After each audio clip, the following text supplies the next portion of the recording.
क्या आपको कभी ऐसा लगा कि आप अकेले हैं लेकिन कोई आपको देख रहा है?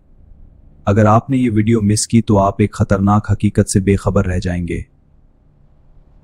अक्सर लोग कहते हैं कि जब वो अकेले होते हैं तो उन्हें अजीब सा एहसास होता है, जैसे कोई करीब होता है। साइंस के मुताबिक ये एहसास हमारे दिमाग की एक खास क्वालिटी की वजह से होता है। जब हम स्ट्रेस या खौफ में होते हैं, ज्यादा स्कैन करता है और कभी कभी वो ऐसी चीजों को भी महसूस कर लेता है जो हकीकत में मौजूद नहीं होती। लेकिन कुछ केसेस ऐसे भी हैं जहां लोगों ने वाकई अनएक्सप्लेन्ड चीजें महसूस की और आज तक साइंस उनकी मुकम्मल वजाहत नहीं दे सकी है।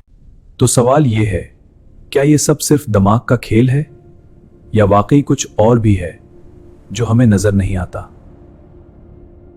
आप क्या सोचते हैं? कमेंट में लिखें रियल या इल्यूजन, और ऐसे मजीद शॉकिंग फैक्ट्स के लिए फॉलो करें।